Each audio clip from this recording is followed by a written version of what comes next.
오늘 본문의 말씀을 한번 따라해 보겠습니다. 하나님의 계심, 그것은 믿음이다.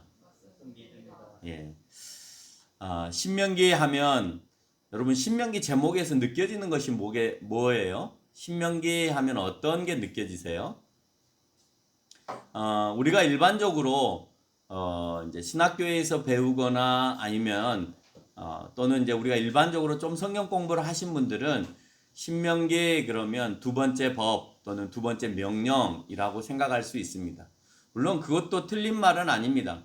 70인역에 나와 있는 것을 그대로 번역을 하면 두 번째 법, 두 번째 명령이라고 되어 있기 때문에 아마 그것에 근거해서 라틴어 성경과 연결해 가지고 신명기라고 되어 있는 것 같습니다. 그런데 또 다른 이유로는 출애굽기 21장 이후에 등장했던 그 많은 법들, 그 법들 이후에 신명기에 또다시 이 법을 한번 다시 강조를 하고 있기 때문에 두 번째 법이 아니냐 이렇게 생각할 수 있습니다. 그러나 원래 히브리어로 되어 있는, 그러니까 70인역이라고 하는 헬라어로 되어 있는 제목의 뜻이 아닌 원래 히브리어의 뜻에는 니시네 하토르 하조트라고 하는 단어를 사용하는데 이 말의 의미는 법의 복사라는 의미를 가지고 있습니다. 엄격히 말하면 두 번째 법, 두 번째 명령이라기보다는 법의 복사라고 말하는 것이 맞고 또는 법의 반복이라고 해야 되는 것이 맞습니다. 신명기는 두 번을 강조하는 의미를 나타내 보이고 있는 거죠. 이 복사의 의미는 실제적으로 네 제사장들이 신명기서를 가지고 있으면서 왕이 등극하면 신명기서를 다시 자신을 위해서 두루마리 성경에다가 복사를 하고 거기에다가 왕이 되어지면 이런 걸 지켜라 라고 하는 조항이 신명기 17장에 언급되고 있는데 신명기 17장 14절로 20절의 말씀을 이 신명기법을 다 쓰고 난 다음에 뒤에다가 다시 신명기 17장 14절로 20절을 기록함으로 인해서 내가 왕이 되고 난 다음에 하나님께서 이런 왕이 되기를 원한다라고 하는 것을 이렇게 기억하고 또 자기 마음속에 담아두기를 원하는, 그래서 이렇게 복사하는 작업들을 했다는 거예요. 신명기서를 통해서. 그러니까 제사장들도 두루마리 성경에다가 신명기서를 복사하는 일들을 하게 되고 왕이 되어지면 왕도 역시 두루마리 성경에다 신명기를 복사하고 난 다음에 신명기 17장 14절로 20절의 말씀을 기록하면서 다시 한번 복사하면서 내가 왕으로서 이렇게 하나님께서 원하시는 대로 말도 많이 갖지 않고 세금도 많이 걷지 않고 하는 내용들을 기록해 갔다는 겁니다. 반복과 복사는 이스라엘 백성에게 있어서 잊어버리지 말자라고 하는 의도도 있는데 이를 잘 표현하고 있는 말씀이 신명기 6장 4절로 9절까지의 말씀입니다. 잊어버리지 말자. 복사라고 하는 것과 다시 한번 반복해서 한다라고 하는 것은 잊어버리지 말자는 의도가 강하잖아요. 그것의 핵심적인 내용이 이 신명기 6장 4절로 9절의 말씀에 있고 어쩌면 이 신명기 6장 4절의 9절의 말씀은 4절에서 9절의 말씀은 기독교인이 마음속에 늘 새기면서 똑같이 할 필요는 없지만 이 마음에 새겨서 이와 같은 마음으로 가정과 또는 자녀들을 양육해 할 필요가 있다라고 하는 것을 여러분이 기억해야 합니다. 그 말씀의 내용은 이렇습니다. 이스라엘아 들어라. 우리 하나님 여호와는 오직 유일하신 하나님이다. 전제 조건이 유일하신 하나님. 그 말은 다른 신은 없다는 겁니다. 다른 그 어떤 신은 없다. 물론 귀신은 있을 수 있지만 이 세상을 주관하신 하나님은 단 한 분이시다라고 하는 것을 얘기합니다. 너는 마음을 다하고 뜻을 다하고 힘을 다하고 내 하나님 여호와를 사랑하라. 대충 사랑하라는 게 아닙니다. 마음과 뜻과 힘, 영혼과 내 마음과 그리고 내 육체적인 힘 모든 것까지를 다해서 여호와를 사랑하라 라고 되어 있습니다. 오늘 내가 명하는 이 말씀을 너는 마음에 새겨라 그랬습니다. 잊어버리지 말라는 거예요. 마음에 늘 두라는 겁니다. 암기하라는 겁니다. 내 자녀에게 부지런히 가르치고 집에 앉을 때든지 길을 갈 때든지 누워있을 때든지 일어날 때든지 이 말을 강론하라 그랬습니다.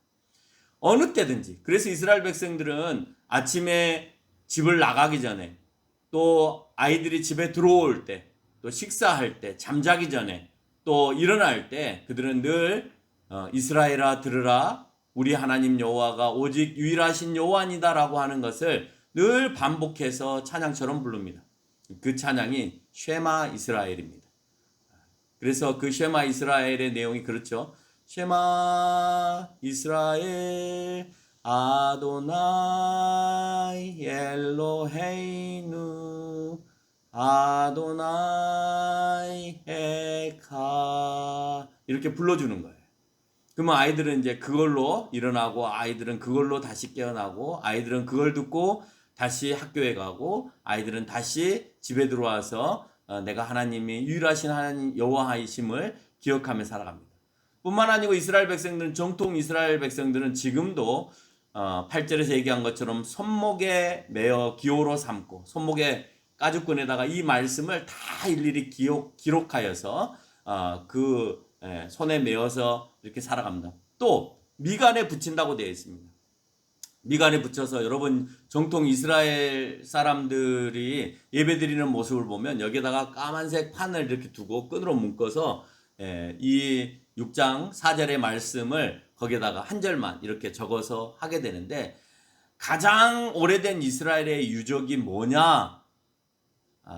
지금까지 발견된 가장 오래된 이스라엘의 유적이 바로 이 6장 4절의 말씀 쉐마 이스라엘 아도나이 엘로헤이누 아도나이 에카라고 하는 이 히브리 단어가 쓰여져 있는 은토판 은으로 되어 있는 은판 이 엄지손가락보다 조금 작은 이런 은판에다가 이거 6장 4절을 새겨놓은 것이 이스라엘이 찾은 지금까지의 유물 가운데서 가장 오래된 유물이고 이걸 지금도 이스라엘의 관광지에 가면 다 파는 건 아니고요. 그걸 둔 박물관에 가면 이걸 앞에서 팝니다. 그 모형을. 그래서 몇 번 이스라엘을 간 사람에게 이걸 제가 구입해달라고 부탁을 했는데 잊어버려서 제가 아직까지 내 손에 지금 못 갖고 있는데 구입을 못 해왔기 때문에 나중에 이제 코로나가 끝나면 이제 제가 가서라도 좀 구입을 해야 되겠다는 생각을 합니다. 그리고 내 집 문설주와 바깥문에 이것을 기록하라 되어 있습니다. 우리는 우리가 집을 짓고 난 다음에 문설주나 문 밖에 그러니까 문을 만들어낸 그 대들보에다가 몇 년도 몇 월 며칠 날 이 보를 올렸다라고 쓰거나 아니면 이 집이 길어야 된다라고 하는 의미로 한자로 써놓거나 아니면 복을 받아야 된다는 의미로 그 보에다가 이렇게 써놓는 경우들이 있는데 그런 부분에 있어서 이스라엘과 좀 많이 유사한 부분들이 있죠. 근데 이스라엘 사람들은 복이나 아니면 기려야 된다는 내용을 담고 있는 것이 아니라 오직 하나님은 여호와시다라고 하는 이 단어를 문지방에다가 새겨놓고 들어가며 나가며 늘 기억하는 그런 모습을 봅니다. 우리가 생각할 때 이게 무슨 의미가 있냐 내가 늘 마음속으로 간직하고 성경에 기록되어 있는데 꼭 그렇게까지 할 필요 있느냐라고 생각할지 모르겠지만 여러분 그게 무너지는 순간에 늘 내가 마음속으로 간직하고 있는 것들이 점점 해이해지고 무너지고 망가질 수밖에 없다라고 하는 것도 기억해야 합니다. 하나 풀어지면 그 다음 하나가 또 풀어지고 그 다음 하나가 풀어지면 그 다음 하나가 또 풀어진다는 사실이에요. 물론 내 마음속에 기록되어 있고 두루마리 성경에 기록되어 있고 성경에 기록되어 있으니까 굳이 그렇게까지 할 필요 있겠느냐라고 하는 그런 생각을 이스라엘 백성들이 또 하고 또 하게 되어지면 하나님은 그들의 마음속에서 점점 멀어지고 다음 세대의 사람들은 점점 그런 말씀들이 자기 눈에 익숙하지 않기 때문에 멀어질 수밖에 없다라고 하는 거죠. 또한 여러 번 반복함으로 얻을 수 있는 유익은 여러 권을 보유할 수 있겠죠. 제사장이 그 써야 될 그 날에 오늘 신명기서를 한 번 더 복사해서 쓴다라고 하면 한 권의 신명기가 하나 더 생기는 거고 왕이 왕으로 취임을 하고 난 다음에 또 다시 그것을 쓰고 또 신명기 17장의 내용을 다시 한번 그 밑에다가 쓰게 됨으로 인해서 또다시 그것이 자료로 남아서 후대에 계속해서 전승되어지고 내려오게 되어진다라고 하는 또 다른 의미가 그 안에 담겨 있습니다. 반복의 의미가 있고 복사를 통해서 많이 보유할 수 있다라고 하는 그래서 잊어버리지 말라고 하는 의미가 굉장히 이 신명기 안에는 강하게 나타나고 있다라고 하는 것을 우리는 알 수가 있습니다. 신명기는 주시겠다고 한 땅 우리는 그 땅을 성경에서 여러 가지 표현으로 만날 수가 있죠. 어떤 표현으로 만날 수 있어요? 젖과 꿀이 흐르는 땅이라고도 표현되어 있고, 아름다운 땅이라고도 되어 있고, 가나안 땅이라고도 되어 있고, 축복의 땅이라고도 되어 있고, 약속의 땅이라고도 되어 있습니다. 이렇게 다양하게 표현되어 있는 이 땅에 대해서 언급을 하고 있고, 이스라엘 백성들이 이 약속의 성취, 이 주시겠다고 하는 이 땅에 대한 약속의 성취를 목전에 두고 그 땅에 들어가기 전과 그 땅에 들어가서 어떻게 살아가야 하느냐 하는 것을 말씀하고 있어요. 아직은 들어가지 않았습니다. 들어가기 전에 그 땅을 먼저 보여주셨고, 그리고 나서 그들은 깜짝 놀랐고, 너무 무서웠고, 그러다가 시간이 지나서 이제는 에돔 지역에서 요단강을 건너서 저 가나안 땅을 바라보면서, 그러면서 들어가야 될 땅을 보며 하나님의 약속에 대해서 다시 한번 생각하게 하는 두 번의 반복에서 그 땅을 보게 하는 모습들로 연결되어 있어요. 그래서 신명기는 가나안 땅을 두 번 보게 합니다. 처음에 시작은 가나안 땅으로 들어가는 그 초입에 놓여 있는 이 아모리 족속들을 보고 놀라는 장면들과, 마지막에 가서 신명기 뒷부분에 가서 모세가 죽기 전에 애굽 땅 에돔 땅에서 가나안 땅을 바라보면서 그들이 이제 그곳에 건너갈 것에 대한 희망을 갖고 있는 이 두 가지의 반복된 모습들도 신명기는 우리에게 보여주고 있다. 민수기서는 백성의 수를 앞뒤로 보여주면서 우리가 하나님께서 하늘의 별과 같이 바다의 모래와 같이 이렇게 많은 민족을 형성하게 해주셨다라고 하는 것들도 보여주고 계시다면, 오늘 신명기는 앞뒤의 모습이 가나안 땅을 비치고 있다라고 하는 모습도 우리가 알 수가 있다는 겁니다. 어떻게 살아야 하는 것은 하나님께서 주신 말씀을 순종하는 데 있고, 그것은 하나님을 향한 믿음에서 나옵니다. 하나님을 향한 믿음이 확고히 세워지면 가나안에 들어가는 것과 그곳에 살아가는 것이 전혀 문제가 되지 않습니다. 그러나 정복으로만 끝나지 않고 이스라엘 백성들이 그 땅을 정복한 후에 또다시 하나님에 대한 믿음이 흔들리게 된다면, 모세는 믿음의 대상인 하나님의 능력이 그들에게 나타나지 않을 뿐만 아니라 하나님의 선택된 백성에게 하나님의 명령, 즉 율법에 대한 책임을 물으시겠다라고 오늘 신명기 32장 전체에서 말씀하고 있고, 그 신명기 32장 전체에서 너희가 이 율법과 이 말씀을 끝까지 지키지 않으면 그러면 어떻게 하겠냐? 그 중에 핵심이 신명기 32장 22절에서 얘기하고 있는 것처럼, 그러므로 내 분노의 불이 일어나서 수월의 깊은 곳까지 불사르며 땅과 그 소산을 삼키며 산들의 터도 불타게 하는도다 라고 말씀하시면서 내가 너희를 심판하겠다라고 얘기하고 있습니다. 책망은 다 자기 백성을 다 쓸어버리겠다, 왠지 그런 위험처럼 보입니다. 그러나 그런 위험이 아니라 광야에서처럼 결국 잘못된 이들을 거르고 남은 자들을 살려서 끝까지 하나님의 약속을 실현하는 데 목적이 있는 거예요. 책망을 하시는 데 있어서 모두를 없애고 하나님의 약속이 파괴되어지는 것이 아니라 그 책망을 통해서 또다시 남겨놓을 자들을 남겨서 그들을 통해서 또다시 일하게 하시는 모습을 보게 되어지는데, 오늘 또 하나님의 말씀에 순종이나 믿음 없는 행동들을 통하여서 그들은 광야에서 전부 다 죽고, 그 광야에서 출생되어진 어린 자녀들을 통하여서 다시 남겨놓으심으로 이스라엘로 들어가게 하는, 가나안 땅으로 들어가게 하는 모습을 우리가 알 수가 있습니다. 하나님께서 선택한 모두를 잃지 않기 위함과 하나님 계심을 그 백성들에게 일깨워주기 위해서, 자 봐라 심판하시는 여호와다 라고 한다라고 하는 의미 안에는 내가 존재하고 있다라고 하는 의미예요. 그러나 하나님이 존재하심을 느끼기보다 사람들은 내가 왜 이런 지경에 처해야 돼 라고 하는 불평과 불만을 더 갖기 일수다라고 하는 겁니다. 이렇게 책망받고 세워지는 믿음은 교회에서 잘못되게 나타나는 경향들도 있어요. 책망을 받고 난 그 모습들을 통해서, 책망을 받았으니까 내가 진실로 하나님 앞에 무릎 꿇고 내 잘못을 다시 한번 꺼내놔야 되는데, 이제 이런 경우들이 있죠. 예수님 잘 믿고 잘 살았는데 내 스스로 잘 살 것 같아서 대충 교회만 밟고 살다가 하나님은 그렇게 교회만 받고 사는 나에게 네가 잘못 살았다라고 얘기하시면서 내가 이제 책망을 받게 되었다는 거죠.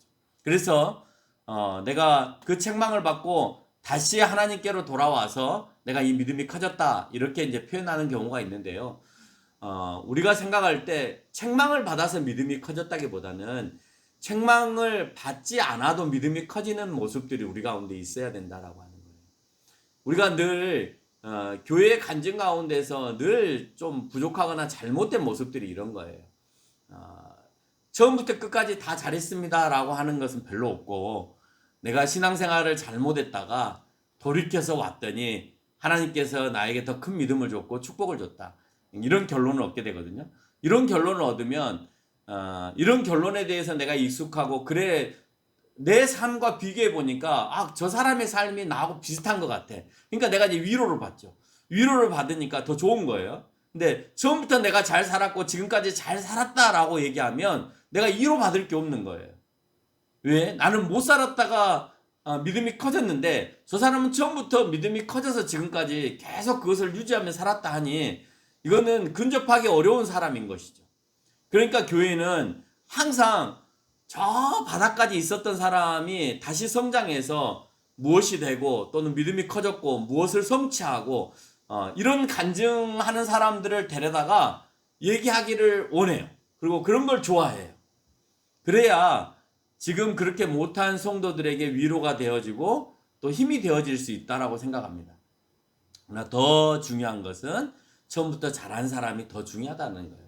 처음에 흔들렸다가 나중에 신앙이 커진 것보다도 더 그것도 나쁘다 이런 표현이 아니고요. 그것도 가능해요. 그것도 좋은 거지만 중요한 것은 더 좋은 것은 내가 믿음이 시종일관 계속해서 가는 걸 원하십니다. 오늘 본문에서 얘기하고 있는 게 그런 겁니다. 너희가 믿음을 갖고 나를 위해서 애굽에서 나왔고 광야로 나왔을 때 그 믿음을 끝까지 유지해 주기를 원하는데 항상 큰 두려움이 내 앞에 등장하면 내가 넘어지고 그 안에서 불순종이 일어나고 믿음 없는 발언들이 일어난다는 거예요. 그리고 항상 그럴 때마다 나를 애굽으로 다시 돌려보내달라고 하거나 아니면 광야에서 죽게 하게 해달라거나 이런 말들로 연결이 되더라는 겁니다. 그러면 우리가 그 성경을 보고 있을 때 우리가 이스라엘 백성들을 비판하죠. 얘네들은 또 불평하네. 얘네들은 또 하나님한테 불만을 갖네. 또 대적하네. 또 배반하네. 이런 말들을 하면서 결국 우리도 똑같은 모습으로 그렇게 살아가고 있다라고 하는 겁니다. 이런 상황이 되지 않고 확고한 믿음을 가지고 가는 것, 그런 것이 좋다라고 하는 것을 여러분 기억하시면서 늘 그 믿음이 변함없이 큰 믿음을 가지고 살아가는 저와 여러분이 되시기를 바랍니다. 끝난 거 아닙니다. 항상 이 말하면 꼭 끝나는 줄 알고 너무 좋아하셨는데 아직 끝난 거 아닙니다. 절반밖에 안 갔습니다. 우리가 어느 법 아래 살아간다라고 하는 것은 그 공동체의 책임과 의무를 다해서 서로 간의 순리대로 돌아가게 하기 위해서 법과 질서를 만들어 놓습니다. 근데 그 법과 질서 안에는 항상 책임이 따르고 의무가 따르죠. 그리고 우리는 그 법을 지킴과 동시에 또 하나 뭐가 있느냐? 내가 법을 지켜요. 지키는 이유가 뭐냐? 강한 통치자를 통해서 내가 그 법만 잘 지키면 우리 그 법을 만들어 놓은 우리를 이끌어가는 그 통치자가 우리를 보호하신다라는 생각을 하게 되어집니다. 그 통치자에 대한 무한한 신뢰를 하는 거죠. 우리가 이 사회법을 지키고 대한민국 법을 지키는 것은 우리가 이것만 잘 지켜서 서로 간에 신뢰하고 서로 간에 어려움을 주지 않게 되면 그러면 우리를 이끌어가는 통수권자가 우리를 잘 이끌어내어서 우리를 잘 지켜줄 것이다 라고 하는 믿음 속에서 우리는 대한민국 백성으로 살아가는 겁니다. 마찬가지입니다. 그 모든 법들이 성경을 토대로 인해서 나왔기 때문에 성경에서 얘기하는 것처럼 내가 하나님의 법을 잘 지키면 강한 통치자이신 하나님께서 우리를 보호하시고 인도하신다는 개념이 사실은 이 법과 이 세상 안에서 나온 것이 아니라 성경에 이미 우리에게 말씀하고 언급하고 있더라라고 하는 거예요. 하나님은 이 땅에 내가 준 이 법을 잘 지켜라. 그러면 내가 너를 지켜주겠다라는 것이에요. 그래서 그 통치자에 대한 절대적이고 무한한 신뢰가 있으면 어떤 상황이든지 1장 29절에서 얘기한 것처럼 무서워할 이유가 없는 거예요. 무서워하지 마라. 왜? 내가 절대적으로 믿고 신뢰하는 그 통치자, 무한한 능력을 가지고 계시는 여호와 하나님이 나에게 계시기 때문에 우리가 무서워할 이유가 없는 거예요. 여러분, 믿음이 있으면 무서움이 소멸되어지는 거예요. 요즘 아이들이 뭐 좀비를 보고 그 다음에 무서운 남양 특집을 보고 뭐 이러면서 저녁에 혼자 자는 것을 무서워하고 뭐 이런 아이들이 있습니다. 근데 그런 아이들이 하나님이 계시다라고 하는 생각이 있으면 웃기죠. 그런 모습들이. 무섭지 않죠. 네. 근데 하나님이 계시다라고 생각하지 않기 때문에 그 귀신의 존재나 좀비의 존재 때문에 무서워서 혼자 자는 것을 어려워하는 그런 아이들의 모습을 봅니다. 뭐 우리 지차에도 가끔 혼자 자라 그러면 막 귀신이 나올 것 같고 좀비가 나올 것 같다라는 말들을 표현하는데 항상 그런 것들에 노출되어 있는 거예요. 그런 영화, 그런 드라마, 그런 것에 노출되어 있거나 그런 유튜브에 노출되어 있기 때문에 그게 무서움으로 다가오는데 하나님이 내 안에 계시고 하나님을 뛰어넘을 그 어떤 귀신도 그 어떤 좀비도 있지 않다라고 생각한다면 그 두려움은 소멸되어진다라고 하는 거예요. 목숨이 위태로운 상황 가운데서 하나님과의 약속 안에 갖는 믿음은 어떤 상황에도 불화하지 않는 것입니다. 오늘 이스라엘 백성들의 눈앞에 등장한 이 아모리 족속은 우리의 목숨을 위태롭게 할 만큼 두려움의 존재였습니다. 그러나 그들이 믿음을 가지고 있었으면 그들은 두려움의 존재가 아니라 얼마든지 정복할 수 있는 존재로 눈에 비쳤을 겁니다. 또 그렇게 눈에 비쳤던 여호수아와 갈렙이 성경에서는 소개되고 있습니다. 어쩌면 우리의 사역이 이런 절대적인 신뢰 가운데서 생겨나는 것 같아요. 그 원칙은 예나 지금이나 다름이 없고 그때는 그랬지만 지금은 아닌 것이 아니라 항상 우리가 사역을 하는 데 있어서 항상 우리가 두렵게 느껴지는 많은 것들, 뭐 재정적인 어려움들, 또 성도들의 부흥에 대한 것들, 성도들의 이탈에 대한 것들, 이런 두려움들이 철저한 믿음 가운데 우리가 가지고 있으면 그게 두려움의 대상이 되지 않는데 내가 성장이나 인간적인 방법으로 그 시선을 바라보게 되어지면 항상 두려움의 대상이 될 수밖에 없다는 거예요. 믿음은 내가 믿으면 하나님이 나 대신 싸워주신다라고 1장 30절에서 말씀을 하고 있습니다. 또 믿음이 내 안에 존재하게 되면 1장 31절에서 보니까 우리를 안아서 보호하신다라고 얘기하고 있습니다.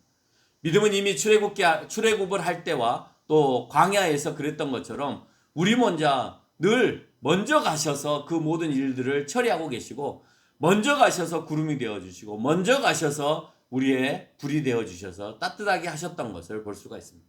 먼저 가셔서 홍해강을 열어주시고 먼저 가셔서 적들을 막아주시고 먼저 가셔서 그 길들을 열어주셨다라고 하는 것을 우리는 수도 없이 많이 출애굽을 통하여서 반복해서 볼 수 있고 오늘 1장 33절에서 얘기한 것처럼 이미 하나님께서 먼저 가셔서 일을 하신다라고 하는 거예요. 반대로 우리가 믿음이 없으면 우리 가운데 원망과 믿음 없는 소리들이 등장합니다.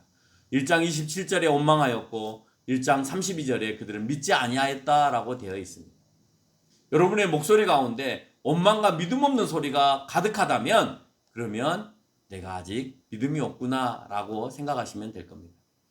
21절에서 가나안에 올라가 차지하라 했더니 아니요, 아모리 땅에서 아모리 땅을 어떻게 가면 좋을지 정탐꾼을 좀 보냅시다. 먼저 가지 말고 정탐꾼을 보내어서 정탐을 하게 난 다음에 어느 길로 가면 좋을지를 확인합시다. 그래서 12명의 정탐꾼을 보냈습니다. 이 부분에 있어서는 민수기의 부분과 조금 내용이 다르게 표현되어 있는 걸 볼 수가 있어요. 같은 사건, 다른 시각의 모습을 보입니다. 하나님은 그냥 가라 하시는데 모세마저도 그래, 그 방법 좋겠다. 우리가 어느 길로 가는 것이 좋을지 그 성이 어디가 약한지 어디가 강한지를 확인하고 와서 우리가 그 길로 들어가면 좋겠다라고 합니다. 그리고 돌아와서 하는 말이 하나님께서 주신 땅이 좋긴 해. 25절에서 보니까 너무 좋긴 해요. 그런데 거기에는 아주 큰 거민인 아모리 족속들이 거하고 있어서 우리가 겁을 먹었다는 거예요. 민수기 13장과 14장에서 언급하고 있는 정탑사건의 내용에서 보여주는 것과는 좀 더 다르게 표현하고 있습니다.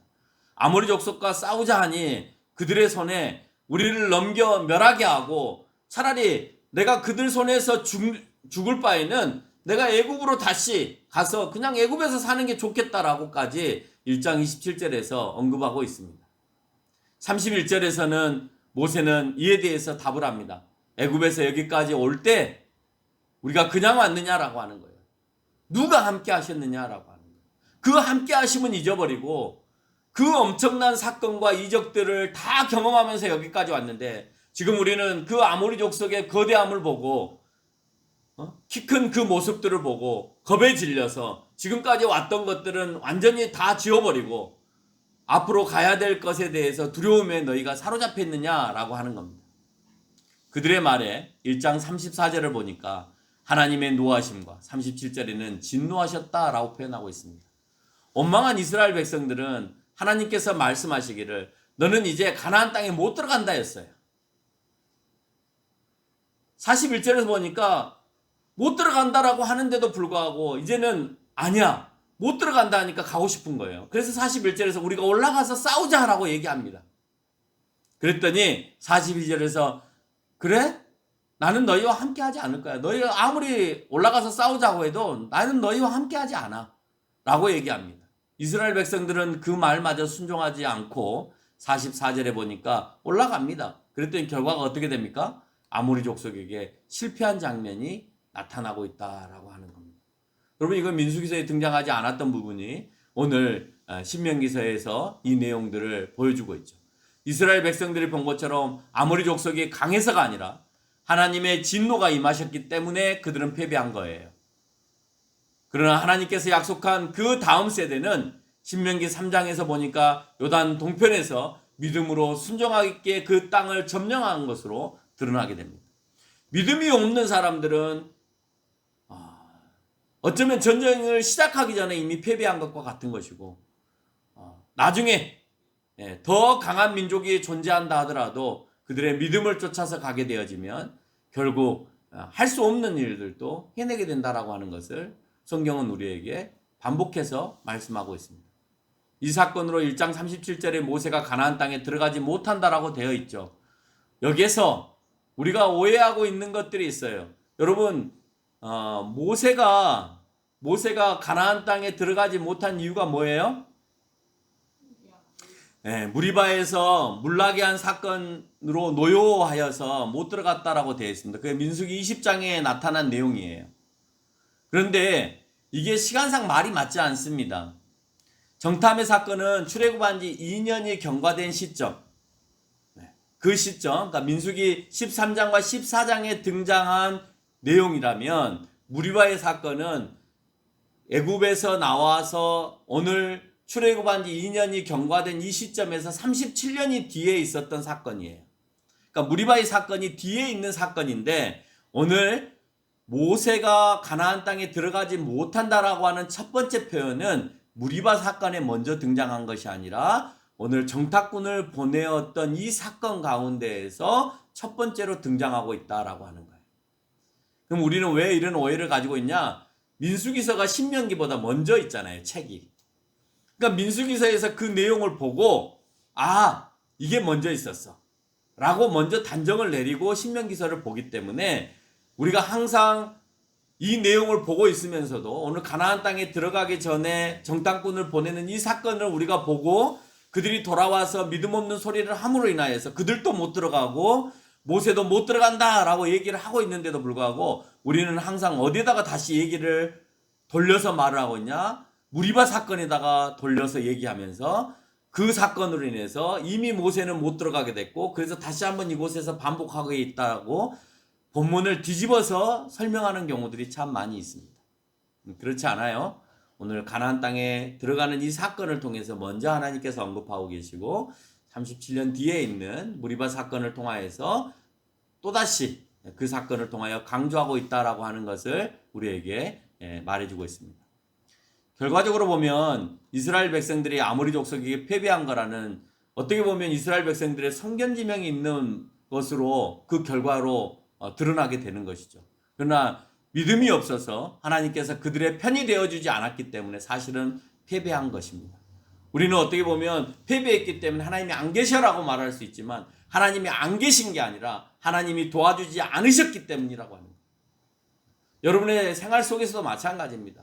왜 내가 이렇게 어렵지라고 하는 그 부분 안에는 하나님이 나를 돕지 않으심, 내가 열심히 하지 않고 내가 운이 없어서 내가 뭐가 안 맞아서가 아니라 세상이 나를 안 도와줘서가 아니라 하나님이 내 편이 되어주지 않으셨기 때문에 그럴 만한 나의 믿음 없는 모습이 내 가운데 있었기 때문이라고 하는 생각의 전환이 우리 가운데 좀 필요하다라고 하는 거예요. 신앙생활을 하시면서 모든 일이 힘들게 꼬이는 사람들이 늘 하는 말이 예수 믿어도 별거 없어 라고 하는 거예요. 그건 믿음 있는 사람의 말이 아니라 교회만 오는 사람들이 하는 말입니다. 그런 사람들로 교회가 가득하면 교회는 믿음이 가득한 것이 아니라 불신이 가득하게 되어지는 거예요. 그렇잖아요. 예수 믿어도 별거 없어 하는 그런 말들, 내 삶 속에는 늘 패배와 좌절과 실망과 다 잃어버림만 내 마음 가운데 가득한 사람이라면, 그래서 그것을 내가 늘 얘기하고 돌아다닌다면 그러면 이 교회는 계속해서 불신에 쌓이는 교회가 되고 만다라고 하는 거예요. 하나님께서 안 계셔서 능력이 나타나신 것이 아니라 우리가 믿음이 없어서 그 능력이 우리 가운데 드러나지 않았다라고 하는 사실을 오늘 본문은 우리에게 설명해 주고 있다는 거예요. 그러면 설사 내가 열심히 하지 않아서 얻을 수 없는 상황도 있을 수 있겠지만 내가 열심히 했는데도 만약에 그런 결과들이 드러나지 않는다고 할 때는 내가 믿음이 없어서 하나님의 능력이 나에게 나타나지 않는가 보다라고도 한번 생각해 봐야 된다는 거예요. 내가 열심히 했는데 열심히 하지 않은 게 아니라 열심히 했는데 왜 나에게 이런 결과가 드러나? 여러분 그럴 때 있잖아요. 나에게도 그런 때가 있었거든요. 그러면 내가 열심히 하지 않았기 때문이 아니라 내가 믿음이 없어서 하나님의 능력이 나에게 안 나타나구나 라고 하는 생각도 한 번쯤 해보고, 내가 신앙 안으로 다시 들어오기 위해서 노력해보고, 또 기도 안으로 내가 들어와서 하나님과 더 묵상하고 기도하는 시간들을 가져볼 필요가 있다라고 하는 겁니다. 여러분의 삶에서 내 눈에 강해 보이는 것이 무엇입니까? 여러분의 삶 속에 아모리 족속과 같이 강해 보이는 게 뭐예요? 도저히 저거는 넘사벽이야. 넘을 수 없어.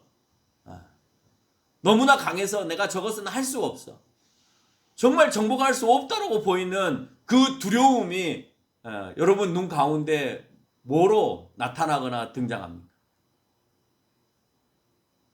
없어요? 그런 거 없습니까? 있을 겁니다.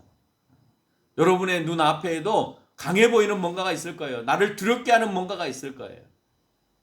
그것이 돈이 될 수도 있고, 공부를 하는 데 있어서 내 역량의 부족이 있을 수도 있고, 아니면 그것이 게으름일 수도 있고, 아니면 그것이 나의 실력 없는 모습일 수도 있을 겁니다.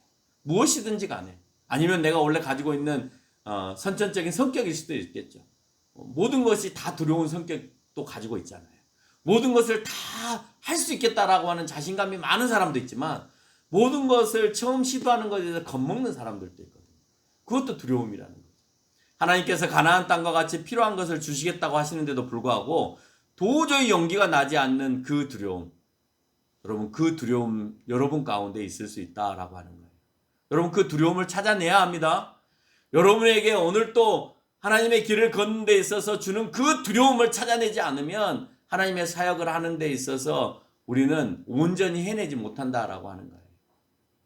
그러나 우리는 에돔에서 가나안을 바라보면서 하나님께서 모세에게 준 더 큰 우려가 있는데, 그것은 정복 후에 평안함 가운데에서 약해지는 믿음이에요. 두려움 때문에 일어나는 믿음 약함이 오늘 모세에게 있어서 우려가 되는 것이 아니라 그 다음 저 가나안 땅에 들어가서 너희가 평안하고 안위하고 그곳에서 살아갈 때 일어날 그 믿음 없은 모습들을 더 우려하고 있다는 거예요. 그게 뭐냐? 가나안 땅의 그 삶을 같이 즐기고 그 우상들을 함께 섬기면서 흥청망청 살아가는 그 죄악된 모습들 가운데 더 큰 우려를 마지막 신명기서를 통하여서 모세가 죽기 전에 고별 설교를 통하여서 그들에게 얘기하고 있는 내용들이라는 거예요. 너희가 그 땅에 들어가면 하나님을 버리고 그들의 우상을 섬기고 그들의 그 풍습과 그들의 문화를 받아들여서 너희가 그렇게 해서 하나님을 저버릴 것에 대해서 더 우려하고 있는 모습을 발견하게 되어집니다. 믿음은 두려운 상황일 때도 잃어버릴 수 있습니다. 그렇죠? 내 목에 칼이 들어오고 나를 죽이겠다고 달라드는 그 모습 가운데도 나는 두려울 수 있어요. 내 믿음을 잃어버릴 수 있어요. 그러나 더 쉽게 믿음을 잃어버릴 수 있는 것은 내가 평안할 때 더 빨리 잃어버릴 수 있습니다. 여러분 그렇지 않나요? 자녀들도 그런 것 같아요. 없이 살고 단칸방에서 여럿이 모여서 살 때는 그렇게 사이가 좋습니다. 우애가 좋아요. 그래서 조그마한 거 하나도 막 나눠 먹고 뭐 옷 한 벌 가지고도 막 서로 이렇게 돌아가면서 입고 이러면서 호호 하하 하면서 즐겁게 살아가는데 좀 이제 살만해지잖아요. 그래서 좀 넉넉해지잖아요. 그러면 그것을 더 갖기 위해서 서로가 싸우고 또 그 안에 평안을 잃어가는 경우들이 너무나 많이 있습니다. 여러분 없을 때보다도 더 평안을 잃어버리는 경우가 뭐냐면 있을 때 더 많이 있고 더 넉넉할 때 사실은 우리 가운데 평안이 떠나는 경우들이 있습니다. 오늘 결론을 맺겠습니다. 세상의 어려움도 믿음이 있어야 이겨낼 수 있습니다. 세상이 중요한 풍요와 잘못된 즐거움도 믿음이 있어야 이겨낼 수 있습니다. 여러분에게 많은 것들을 주지 않아서 믿음이 없는 경우도 있을 수 있지만 더 중요한 것은 하나님께서 여러분 손에 그 두 떡을 다 쥐어줬을 때 내가 믿음을 놓쳐버릴 수 있다라고 합니다. 여러분이 어려운 상황에도 내가 믿음이 강하게 자리 잡고 있으면 여러분의 두 손에 두 떡을 다 주었을 때도 내가 믿음을 잃지 않고 그 주신 떡을 하나님과 함께 나누며 하나님의 백성들과 함께 공유하면서 즐겁게 살아갈 수 있다라고 하는 거예요. 그러나 오늘 세상의 두려움 가운데 하나님께서 아무것도 주시지 않음에 대해서 불평과 원망을 하고 있는 이스라엘 백성의 모습처럼 살아간다면 여러분은 두 떡도 누리지 못할 뿐만 아니라 항상 그 슬픔과 원망과 근심 속에 살아갈 수밖에 없다는 사실을 기억하면서 살아가는 저와 여러분이 되시기를 바랍니다.